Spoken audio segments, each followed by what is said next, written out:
Hello மக்களே, welcome back to my YouTube channel. இன்றைக்கி நம்ம சேனலில் என்ன ரெசிபி பார்க்க போகிறோன்னா 10 மினிட்ஸ் சிக்கன் பெப்பர் ஃப்ரை தாங்க பார்க்க போகிறோம்.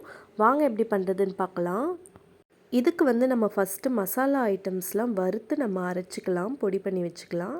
அதுக்கு என்னென்ன பொருள் போடணுன்னா மிளகு, சீரகம், சோம்பு, தனியா, கடுகு, காஞ்ச மிளகா, பட்டை இதெல்லாமே போட்டு நல்லா பொன்னிறமாக வறுத்துக்கலாம். அதை மிக்ஸி ஜாரில் மாற்றிக்கோங்க. இப்போது அதே பேனில் எண்ணெய் ஊற்றி சோம்பு போட்டுக்கலாம். சோம்பு போட்டு நல்லா பொரிஞ்சு வந்தோடனே நான் ஒரு வெங்காயம் ஒரு தக்காளி நல்லா பொடியாக கட் பண்ணி சேர்த்துருக்கேன். சேர்த்துட்டு அதை நல்லா வதக்கி விட்டுக்கலாம். நல்லா வதக்கிக்கலாம் வெங்காயம் தக்காளியை. இப்போ நான் 1/2 கிலோ அளவுக்கு சிக்கன் வாஷ் பண்ணி எடுத்திருக்கேன். நல்லா வாஷ் பண்ணிக்கோங்க மஞ்சத்தூள் போட்டு, அப்போ தான் அதில் இருக்க ஸ்மெல் எல்லாமே போகும். இப்போ 1/2 கிலோ சிக்கனை நான் அந்த பேனில் போட்டுட்டு நல்லா பெரட்டி விட்டுக்கோங்க சிக்கனை. ஒரு 2 மினிட்ஸ் அளவுக்கு நல்லா இதை வதக்கி விட்டுக்கலாம் சிக்கனை.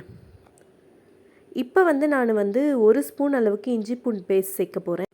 சேர்த்துட்டு அதையுமே நல்லா வதக்கி விட்டுக்கலாம். 1/4 ஸ்பூன் அளவுக்கு மஞ்சத்தூள், 1 ஸ்பூன் அளவுக்கு ரெட் சில்லி பவுடர், 1/2 ஸ்பூன் அளவுக்கு கரம் மசாலா இதெல்லாமே சேர்த்து நல்லா வதக்கி விட்டுக்கலாம். தேவையான அளவு உப்பு போட்டுக்கோங்க. போட்டுட்டு நல்லா ஒரு 5 மினிட்ஸ் நல்லா கலரி விட்டுக்கலாம். இப்போ தட்டு போட்டு மூடி வச்சுக்கோங்க ஒரு 10 மினிட்ஸ். அப்போ தான் நம்மளுக்கு நல்லா குக் ஆகும். தண்ணி ஊற்றாமையே வேக வைக்கலாம். இப்போ நம்ம அரைச்சி வச்சுருக்க பொடி அதில் போட்டு நல்லா கலரி விட்டுக்கலாம். இது ஒரு 2 மினிட்ஸில் நம்ம மசாலா போடவே நம்ம ஒரு 2 மினிட்ஸ் கழித்து நம்ம ஆஃப் பண்ணிடலாம். இது மாதிரி நீங்களும் வீட்டில் ட்ரை பண்ணி பாருங்கள் கைஸ். 10 மினிட்ஸில் சீக்கிரமாக செஞ்சிடலாம். நல்லா டேஸ்ட்டாக இருக்கும். பாய் கைஸ், மறக்காமல் சப்ஸ்கிரைப் பண்ணுங்கள், லைக் பண்ணுங்கள்.